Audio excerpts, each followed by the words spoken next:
ഹിന്ദുവും മുസ്ലിമും കല്യാണം കഴിക്കണം. ഇത്തരത്തിലുള്ള മിശ്ര വിവാഹങ്ങളെ പ്രോത്സാഹിപ്പിക്കുന്ന ഒരു പാർട്ടിയാണ് CPM. ഇപ്പം ജനറൽ സെക്രട്ടറി MA ബേബി പറയുന്ന അല്ലെങ്കിൽ അദ്ദേഹം പറഞ്ഞ വാക്കുകളാണ് മിശ്ര വിവാഹങ്ങളെ ഞങ്ങൾ പ്രോത്സാഹിപ്പിക്കും, അത് ഞങ്ങളുടെ ഒരു നയമാണ് എന്നുള്ളത്. ആയിക്കോട്ടെ, പക്ഷേ എന്തിനാണ് പ്രായപൂർത്തിയാകാത്ത ഒരു പെൺകുട്ടിയുടെ ജീവിതം വെച്ച് ഈ രാഷ്ട്രീയ വ്യഭിചാരം CPM കളിക്കുന്നത്? ഇത്തരത്തിൽ മാർക്സിസ്റ്റ് പാർട്ടിയുടെ മണ്ടത്തരങ്ങൾ സഹായകരമായി മാറിത്തീരുന്നത് അല്ലെങ്കിൽ വളർത്തുന്നത് കേരളത്തിൽ BJPയെയാണ്.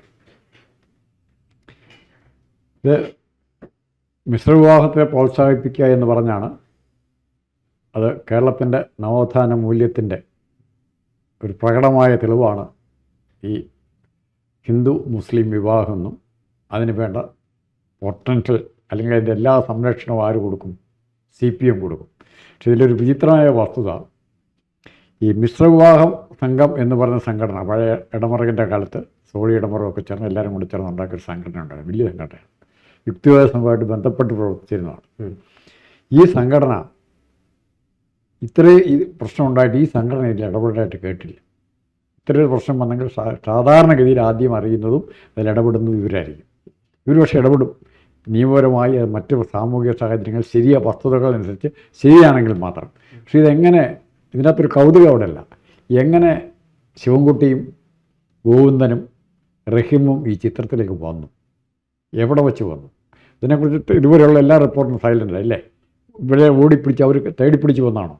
ഇതിന്റെ അതാണ് ഞാൻ ചോദിച്ചത്. അതാണ് സാർ പറഞ്ഞതിന്റെ ഉത്തരമാണ് പറയുന്നത്. ഇതിന്റെ കാർമ്മികത്വം എന്തിനാണ് ഇവർ വഹിക്കുന്നത്? ഇവരാരെ അന്വേഷിച്ച് വന്നതാണ്? അതേപോലെ ഇവരെ അന്വേഷിച്ച് ഇങ്ങോട്ട് വന്നതാണോ, ഇവരങ്ങോട്ട് പോയതാണോ എന്നറിയണം. അങ്ങോട്ട് പോയതാണെങ്കിൽ, കാരണം ഉത്തരേന്ത്യയിൽ നിന്ന് കേരളത്തിലേക്ക് നിരവധിയായിട്ടുള്ള ട്രാഫിക്കിങ്ങിൻ്റെ ഭാഗമായിട്ട് പെൺകുട്ടികളെ കടത്തുകയും ഈ കേരളത്തിൽ നിന്ന് പല വിദേശ രാജ്യങ്ങളിലേക്ക് അവരെ വിൽപ്പനയ്ക്ക് വിധേയമാക്കുകയും അങ്ങനെയുള്ള പല വിഷയങ്ങളുണ്ട്. അപ്പോൾ ഈ ഒരു വലിയ കണ്ണിയുടെ വ്യഭിചാരത്തിൻ്റെ ഒരു വലിയ കണ്ണിയുടെ ഭാഗമായിട്ട് മാറി തീർന്നോ ആര്? കേരളത്തിലെ പുരോഗമന പ്രസ്ഥാനങ്ങൾ. അല്ല, വ്യഭിചാരത്തിൻ്റെ കണ്ണി മാത്രമല്ല, മയക്കുമരുന്ന് കച്ചവടം ഇതിന് അനുബന്ധമായിട്ട് നടക്കുന്നവരാണ്. ഇപ്പോൾ അടുത്ത ദിവസങ്ങൾ വന്നിട്ട് എല്ലാത്തിലും മയക്കുമരുന്ന് കച്ചവടമായിട്ട് ബന്ധപ്പെട്ട കേസുകളിലെല്ലാം പ്രതികളായിട്ട് വരുന്നൊരു ഒന്നോ രണ്ടോ പെൺകൊച്ചുങ്ങളുണ്ട്. BJP പാർട്ടിക്ക് വരെയുണ്ട്. പരസ്യമായിട്ട് പെൺകുട്ടികളായി ഉപയോഗിച്ചാണ് നടത്തുന്നത്. അപ്പോൾ ഇങ്ങനെ കല്യാണം കഴിച്ചാൽ ഈ പെൺകുട്ടിക്ക് ഇനി അവൻ പറഞ്ഞ കേൾക്കാതിരിക്കാൻ പറ്റും. ഇട്ടും പൊട്ടും തിരിയാത്ത പെൺകുട്ടി, വിദ്യാഭ്യാസമില്ല, വീട്ടിൽ സമ്പാദ്യമില്ല, പണമില്ല. സ്വാഭാവികമായിട്ടും വലിയ ഉന്നതമായിട്ടുള്ള ജീവിതം, വലിയ നിലവാരമുള്ള കാര്യങ്ങളെല്ലാം ആഗ്രഹിക്കുന്നുണ്ടാകും. അപ്പോൾ ഈ പെൺകുട്ടിയെ ഏത് രീതിയിൽ വേണമെങ്കിലും ഈ ഫർമാൻ ഖാൻ അല്ലെങ്കിൽ കൂടെയുള്ള വിപ്ലവകാരികൾക്ക് ചൂഷണം ചെയ്യാം, ഏത് രീതിയിൽ വേണമെങ്കിലും. ഇത്തരത്തിലുള്ള ഒരുപാട് പ്രശ്നങ്ങൾ ഇതിൽ ഒളിഞ്ഞിരിക്കുന്നുണ്ട് എന്ന് ഉത്തരവാദിത്തപ്പെട്ടൊരു പാർട്ടി അന്വേഷിക്കേണ്ടതായിരുന്നു. അവരത് ചെയ്തോ? അവർ ചെയ്തില്ലെന്ന് മാത്രമല്ല, അവരെന്ത് ചെയ്തു? അവർ കേവലം കുറച്ച് വോട്ടുകൾക്ക് വേണ്ടിയിട്ട് മാത്രം മതേതര രാഷ്ട്രീയ വ്യഭിചാരം പ്രായപൂർത്തിയാകാത്ത ഒരു പെൺകുട്ടിയുടെ ജീവിതം വെച്ച് കളിച്ചു. അതും ആദിവാസി ദളിത് വിഭാഗത്തിൽപ്പെടുന്ന പെൺകുട്ടിയുടെ. അതാണ് അതിൽ ഏറ്റവും പാവപ്പെട്ട സമൂഹത്തിൽ താഴേക്കടയിൽ നിൽക്കുന്നൊരു പെൺകുട്ടിയാണ്. അതിന് കേരളം ഏതാ, മഹാരാഷ്ട്ര ഏതാ, തമിഴ്നാട് ഏതാ, കല്യാണം ഏതാന്ന് കല്യാണം അതിൻ്റെ സാങ്ക്ടിറ്റി എന്നാന്ന് ആ കൊച്ചിനെ അറിയത്തില്ല. ആരെങ്കിലും ഒരുത്തിൻ്റെ കൂടെ ജീവിക്കുക എന്നുള്ളത് മാത്രമായിരിക്കും അതിന് കല്യാണം. ഇവനെ കണ്ടപ്പോൾ ഇവൻ തൊലി വെളുത്തവനായിരിക്കും, അല്ല കുറച്ച് മുട്ടായി മേടിച്ചു, കുറേ മുട്ടായിയോ വലിയ മുട്ടായിയോ ബലൂണൊക്കെ ആയിരിക്കും ആ കൊച്ചിന് മേടിച്ച് കൊടുത്തത്. കാരണം അത്ര പ്രായമായിട്ടുള്ളൂ. അപ്പോൾ അതുപോലെ ചതിച്ച് കൊണ്ടുവന്നിരിക്കുന്ന ഇവിടെ ആ കൊച്ചിനെ. പക്ഷേ എങ്ങനെ ഈ കൊച്ചി ഇവിടെ വന്നു, ഏത് വഴിയിൽ വന്നു, ഏത് മാർഗത്തിൽ വന്നു, ആരുടെ വാഹനത്തിൽ വന്നു? എനിക്ക് ശരിക്കും അറിയേണ്ടത് ഈ ചെറുപ്പക്കാരനുമായിട്ട് ഈ പെൺകുട്ടി എങ്ങനെയാണ് കണക്റ്റഡ് ആവുന്നത്, എങ്ങനെയാണോ അവിടെയാണ് ഈ കണക്ഷനിലൂടെ അതെങ്ങനെ പ്രണയത്തിലേക്ക് വരുന്നു? 6 മാസം മാത്രമേ എന്തോ ബന്ധമുള്ളൂ എന്നാണ് പറയുന്നത്. അല്ല, അത് കണക്റ്റഡ് ആകാൻ 100 മാർഗങ്ങളുണ്ട്. സാധനങ്ങൾ വിൽക്കാൻ വരുന്ന ആൾക്കാരുണ്ട്, പല സാധനങ്ങളും. കിടക്ക, പായ, അതുപോലുള്ള ആർട്ടിഫിഷ്യൽ സാധനങ്ങൾ, പാത്രങ്ങൾ, തുണിത്തരങ്ങളൊക്കെ വീടുകൾ തോറും കിടന്ന് നമ്മുടെയൊക്കെ വീടുകളിൽ വരുന്നുണ്ട്. ഇഷ്ടംപോലെ ആൾക്കാർ മറ്റ് സംസ്ഥാനത്തിൽ നിന്നുള്ളവർ വരുന്നുണ്ട്. അപ്പോൾ അതുപോലെ ഏതെങ്കിലും സ്ഥലത്ത് ഇവൻ ചെന്ന് പെട്ടതായിരിക്കും ഈ പയ്യൻ. ഇവൻ അവിടെ വെച്ച് ഈ പെൺകുട്ടിയെ കാണുകയും ഇത് കുഴപ്പമില്ല, കല്യാണം കഴിക്കാനാണെങ്കിലും കുഴപ്പമില്ല, അതല്ല ഇനി അതിനപ്പുറത്തേക്കുള്ള ഉദ്ദേശങ്ങളുണ്ടെങ്കിൽ നമ്മൾ വിചാരിക്കുന്ന പോലെ അപകടകരമായ അതിനും കൊള്ളാം ഈ പെൺകൊച്ചിനെ കാണാൻ. നമുക്ക് അറിയുന്ന ഒരു ലഭിക്കുന്ന വിവരം ഇവർ കണക്റ്റഡ് ആവുന്നത് ഈ ഇവർ സിനിമയിൽ അഭിനയിക്കാൻ ചാൻസ് കിട്ടുന്നു, ആ സിനിമയിൽ അഭിനയിക്കുന്നു. അപ്പോൾ അതിൻ്റെ അണിയറയിൽ ഉണ്ടായിരുന്ന ഒരാളാണ് ഇയാൾ, അങ്ങനെയാണ് പരിചയപ്പെടുന്നതെന്നാണ്. അല്ല, സിനിമാ ഫീൽഡിൽ നിന്നാണല്ലോ ഏറ്റവും കൂടുതൽ പരാതികൾ വരുന്നത് എല്ലാ രംഗത്തും. സിനിമയിൽ അഭിനയിക്കാമെന്ന് പറഞ്ഞാൽ പല ഒത്തിരി പെൺകുട്ടികൾ അതിൻ്റെ പുറകെ ചാടി വീഴുകയാണ്. അത് തന്നെ ഒരു ക്രേസ് ആയിട്ടുണ്ട്. അതിവർക്ക് വേണ്ടി ഇപ്പം രഞ്ജിത്തിൻ്റെ അടുത്തേക്ക് എല്ലാ പെണ്ണുങ്ങളും കൂടെ ചെന്നതിന് അതൊരു പ്രധാനപ്പെട്ട കേസത്. രഞ്ജിത്തിൻ്റെ പശ്ചാത്തലം പറയുമ്പം രഞ്ജിത്ത് ഇതുപോലെ ഒരു വിപ്ലവകാരിയായിരുന്നു. രഞ്ജിത്തിന്റെ വിഷയം വിടാൻ പറ്റില്ല. കാരണം എന്നറിയോ, രഞ്ജിത്തിൻ്റെ ഇതുപോലെ വഞ്ചിച്ച് കൊണ്ടുവന്ന പെണ്ണുങ്ങളാണ് പലരും. ഇങ്ങനെ ചെയ്യുമെന്ന് വിചാരിച്ചല്ല വരുന്നത്. ഇവനെ ആത്മാർത്ഥമായിട്ട് വിശ്വസിച്ച് വന്നിരിക്കുന്ന പെങ്കൊച്ചാണ്. ഓക്കെ. രഞ്ജിത്തിന്റെ വേറൊരു വിഷയമാണ്. നമ്മളിപ്പോൾ ഇതിൽ എന്താണ് ഷെഡ്യൂൾഡ് കാസ്റ്റ് ST എന്താണ് കമ്മീഷന്റെ അവരുടെ അന്വേഷണ പ്രകാരം 16 വയസ്സും 2 മാസവുമാണ് എന്താണ് ഈ കുട്ടിക്ക് പ്രായം എന്ന് പറയുന്നത്. അതായത് ഈ വിവാഹം കഴിഞ്ഞ ദിവസം വെച്ച് കണക്കാക്കുമ്പോൾ. അങ്ങനെ ആകുമ്പോൾ ഉത്തരവാദിത്തപ്പെട്ടൊരു പാർട്ടി ഇതൊക്കെ അന്വേഷിക്കേണ്ടതല്ലേ? വഞ്ചിച്ചിട്ടാണോ കൊണ്ടുവരുന്നത്? ഫേക്കായിട്ടാണോ സർട്ടിഫിക്കറ്റ് ഉണ്ടാക്കുന്നത്? ഉത്തരവാദിത്തപ്പെട്ടൊരു പാർട്ടിയും ആ പാർട്ടിയുടെ സംസ്ഥാന സെക്രട്ടറി അടക്കം കാർമ്മികത്വം വഹിച്ച് റഹീം ഉണ്ടായിരുന്നു, വഹിച്ച് നടത്തിക്കൊടുത്തൊരു വിവാഹമാണ്. അതും ഒരു ക്ഷേത്രത്തിൽ. എന്തിനത് എന്തിനത് ക്ഷേത്രത്തിൽ തന്നെ നടത്തുന്നു? വേറെ എവിടെയെങ്കിലും പബ്ലിക് ഹോൾ ഉണ്ട്, അല്ലെങ്കിൽ മറ്റു പല സ്ഥലങ്ങളുണ്ടല്ലോ. ക്ഷേത്രത്തിന് പരാതി പറഞ്ഞു, ഞങ്ങൾ ഇഷ്ടംപോലെ ഇത്തരം കല്യാണം നടത്തി കൊടുക്കുന്നവരാണ്. അവിടെ നടത്തി മുഴുവൻ കല്യാണം അന്വേഷിക്കേണ്ടി വരും അവസാനം ഫലത്തിൽ വീഴുമ്പോൾ. ഞങ്ങൾ ഇത്തരം കല്യാണം ഇഷ്ടംപോലെ നടത്തി കൊടുത്തിട്ടുള്ളവരാണ് അയാൾ അഭിമാനത്തോടെ പറയുക.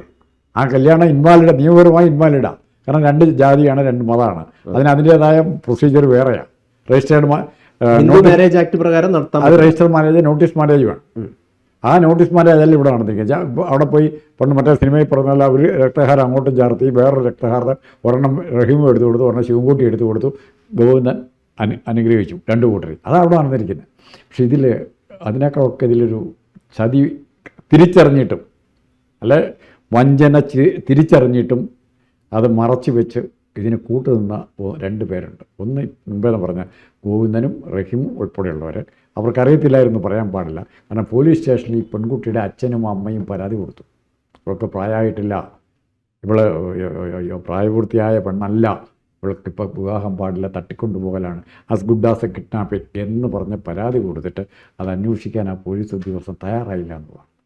അയാൾ ഇതിന് ഏറ്റവും വലിയ ഒത്താശ കൊടുത്തിരിക്കുന്ന ആളാണ്. എന്തായാലും കേരളത്തിന് നാണക്കേടായിരിക്കുന്നത് ഒരു എന്താണ് പ്രായപൂർത്തിയാകാത്ത ഒരു പെണ്ണിൻ്റെ ഒരു വലിയൊരു ക്രിമിനൽ ഒഫൻസിന് ഈ നാട്ടിലെ എന്താണ് ഒരു പാർട്ടിയുടെ മുഖ്യ ചുമതല വഹിക്കുന്ന ഒരാൾ, ഇവിടുത്തെ പോലീസ് ഉദ്യോഗസ്ഥർ എല്ലാം കൂട്ടുനിന്നിരിക്കുന്നു എന്നുള്ളത്. അപ്പോൾ ഒരുപാട് ഒഫൻസുകളാണ് ഇതുമായിട്ട് ബന്ധപ്പെട്ടിട്ട് വരിക. കിഡ്നാപ്പിംഗ് വരും, റേപ്പ് വരും, ചൈൽഡ് മാരേജ് ആക്ടിൻ്റെ പ്രകാരത്തിലുള്ള കാര്യങ്ങൾ വരും, ഒരുപാട് കാര്യങ്ങൾ.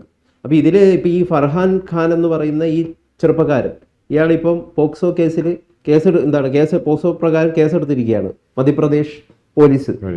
ഇപ്പം അന്വേഷണത്തിൻ്റെ ഭാഗമായിട്ട് കൂടുതൽ ഡീറ്റെയിൽസ് കളക്ട് ചെയ്യാനായിട്ട് വരും ദിവസങ്ങളിൽ അവർ കേരളത്തിലേക്ക് വരും എന്നുള്ളതാണ്.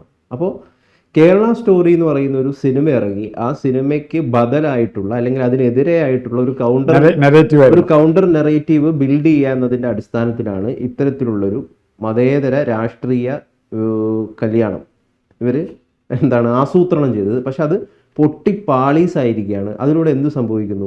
ഇത്തരത്തിൽ യാതൊരു 10 വോട്ടിന് വേണ്ടി നടത്തുന്ന ഇത്തരത്തിലുള്ള പരിപാടി BJP ആണ് കേരളത്തിൽ സഹായിക്കുന്നത്. ഇതുകൊണ്ട് ഇപ്പം ഗുണം ആയിരിക്കാണ് ലഭിച്ചിരിക്കുന്നതെന്ന് വെച്ച് കഴിഞ്ഞാൽ, ഈ കല്യാണം കൊണ്ട് ഇപ്പം ഗുണം ലഭിച്ചിരിക്കുന്നത്, ഇവരുടെ ഇത്തരത്തിലുള്ള മണ്ടത്തരങ്ങൾ കൊണ്ട് ഗുണം ലഭിച്ചിരിക്കുന്നത് കേരളത്തിലെ BJPക്കാണ്, അല്ലെങ്കിൽ BJP മുമ്പോട്ട് വെക്കുന്ന ഒരു പ്രത്യയശാസ്ത്രത്തിലാണ്. ലവ് ജിഹാദുമായിട്ട് ബന്ധപ്പെട്ട് BJP ഉയർത്തുന്ന ആരോപണങ്ങൾ അത് ശരിയാണ് എന്ന് ജനങ്ങളെ തോന്നത്തക്ക രീതിയിലായി പെരുമാറ്റം. അതെ, അതിൻ്റെ BJP അല്ല ഈ സാധനം ഉണ്ടല്ലോ സാറേ, ആദ്യം ഫസ്റ്റ് തന്നെ ഇതിനെതിരെ രംഗത്ത് വന്നത് കുറേയധികം BJP അനുഭാവികളും BJP പ്രവർത്തകരും BJP നേതാക്കളൊക്കെയാണ്. അന്ന് എല്ലാവരും അതിനെ ഭയങ്കരമായ രീതിയിൽ പുച്ഛിച്ചു തള്ളുകയും പുരോഗമനത്തിനെതിരാണ് ഒക്കെ ചെയ്തു. ഇപ്പം ഇതാ നാട് മൊത്തം പറയുന്നത് എന്ത് വൃത്തികേടാണ് ഇവർ ഈ കാണിച്ചിരിക്കുന്നത്, ഈ കുട്ടിക്ക് പ്രായപൂർത്തിയായിട്ടില്ലെങ്കിൽ ഇത് വെറും തെമ്മാടിത്തരമാണ് ഈ കാണിച്ചിരിക്കുന്നത്, നാട് മൊത്തം പറയുന്നു. അപ്പം BJP പറഞ്ഞത് ശരിയാവുകയാണ് ചെയ്യുന്നത്. അല്ല, ബി ജെ പിക്ക് ഇത് ഉപയോഗിക്കാൻ പറ്റിയ നല്ല ഒന്നാന്തര ഒരു ആയുധം CPM ഗോവിന്ദനും റഹീമും ശിവൻകുട്ടിയും കൂടെ BJPയുടെ കൈ കൊണ്ട് കൊടുത്തു. ശിവൻകുട്ടി ഒത്തിരി നേരത്തെ കൊടുത്തിട്ടുണ്ട്. അവർ ബെസ്റ്റ് ആയുധമല്ലേ, എത്ര കാലത്തേക്ക് ഉപയോഗിക്കാം, ആ നാട്ടിൽ മുഴുവൻ ഉപയോഗിക്കാം. അതെ, ഇവിടുത്തെ CPMൻ്റെ 2 നേതാക്കന്മാരാണല്ലേ, ഗോവിന്ദനും ശിവൻകുട്ടിയും കൂടെ ചേർന്നാണ്, അല്ലെ റഹീമും കൂടെ ചേർന്നാണ് ആ പെണ്ണെ ഇവരെ അവിടുന്ന് അടിച്ചെടുത്തുകൊണ്ട് പോകുന്നതെന്ന് ആ നാട്ടിൽ പറയത്തില്ല. സത്യം എന്താണെങ്കിലും സത്യം നമുക്ക് അറിയത്തില്ല, അതറിയാവുന്ന ഇവർ മാത്രമേ ഉള്ളൂ. ഇവർ പറഞ്ഞിട്ടുണ്ടോ ഞങ്ങൾ ഈ പെൺകുട്ടിയെ എവിടെ വെച്ച് കണ്ടുകെട്ടി, ഈ അവൻ്റെ തൊഴിലെന്താണ്, അവന് വരുമാനമുണ്ടോ, കൊച്ചിനെ പോറ്റാൻ അവന് വീടുണ്ടോ, പിന്നെ എങ്ങോട്ടാണ് ഈ പെൺകുട്ടിയെ കൊണ്ട് പോകുന്നത്, എന്തെല്ലാം കാര്യങ്ങൾ അറിയാനുണ്ട്. ഇവനൊരു വീടില്ലേ, ഇവനൊരു വീട് കാണണമല്ലോ. ആ വീട്ടിലേക്ക് ഈ പെൺകുട്ടിയെ കൊണ്ടുപോകത്തെന്നാ കല്യാണം കഴിഞ്ഞിട്ട് അതിൽ അങ്ങോട്ട് അക്കമ്പനി ഉണ്ടായിരുന്നു ഇവർ. അത് ആ സെക്യൂരിറ്റി, ആ പെൺകുട്ടിയുടെ സെക്യൂരിറ്റി ഇവൻ്റെ കൂടെ പോയാൽ അപകടം ഉണ്ടാകുകയില്ല എന്നുള്ള സെക്യൂരിറ്റി എൻഷുർ ചെയ്യേണ്ട ബാധ്യത ഗോവിന്ദനും ശിവൻകുട്ടിക്കും റഹീമിനുമാണ്. അതവർ ചെയ്തിട്ടുണ്ടോ? ഇനി ആ പെൺകുട്ടിക്ക് എന്താ പറ്റിയാലും ഉത്തരവാദിയായി പരസ്യമായിട്ട് ഇത് വലിയ ഗമയ്ക്ക് വേണ്ടി പറയാൻ പോയതുകൊണ്ട് കുംഭമേള സിനിമയിലൊക്കെ അഭിനയിച്ച എക്സ്ട്രാഡിയല്ല പ്രധാനപ്പെട്ട ഒരു നടിയാണ്. അത് ഞങ്ങൾ ഇങ്ങോട്ട് കൊണ്ടുവന്നിരിക്കുന്നു കേരളത്തിൽ വെച്ച്. അയാൾക്ക് മേലാത്തോണ്ടായിരിക്കും, ആർക്കാ, നമ്മുടെ മുഖ്യമന്ത്രിക്ക് പിണറായി വിജയന് മേല, അല്ലെങ്കിൽ അയാൾ എന്നതിനെ ആശീർവദിക്കാനായിട്ട്. അപ്പോൾ പിന്നെ രണ്ടാമത്തെ ഒരു കാര്യം, ശിവൻകുട്ടിക്ക് വേറൊരു പേരുണ്ട്. സ്വന്തം കൊച്ചുമകളെ പോക്സോ പീഡനത്തിന് ആനയിച്ച, ഗൈഡ് ചെയ്ത ഒരു അപ്പൂപ്പനാണ് ആര്? ശിവൻകുട്ടി അപ്പൂപ്പന്നാണ് വിളിക്കുന്നത്. എല്ലാവരുടെയും പിള്ളേരുടെയൊക്കെ അപ്പൂപ്പന, ഒരു അപ്പൂപ്പനാണ് അയാൾ. അയാളുടെ കൊച്ചുമകളുടെ പ്രായമുള്ളൂ. 16 വയസ്സെന്ന് പറയുമ്പോൾ +1 +2.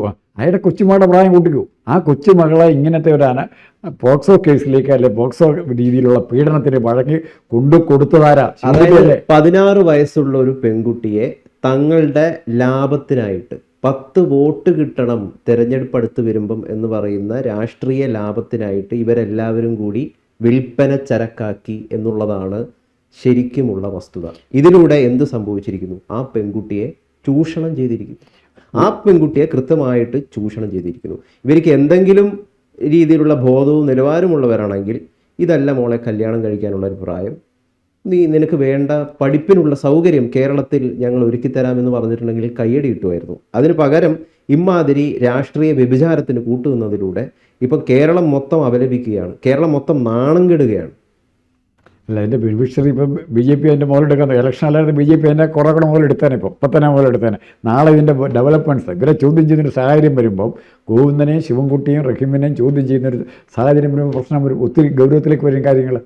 അങ്ങനെ വരാതിരിക്കാൻ പറ്റിയല്ല. അല്ല, ഇവരും പോക്സോ വകുപ്പ് പ്രകാരം ഈ സെക്ഷൻ 11 പ്രകാരം പറയുന്നത് ഇതിന് കൂട്ടുനിന്ന ആളുകളും പോക്സോ കേസിൽ പ്രതികളാകുന്നത്. വേറൊരു തമാശ, ഇതുപോലെ കേസിൽ പ്രതിയായിട്ട് ഞാൻ രഞ്ജിത്തിൻ്റെ കാര്യം പറഞ്ഞ വേറെ കാര്യങ്ങളെന്ന് പറയാം.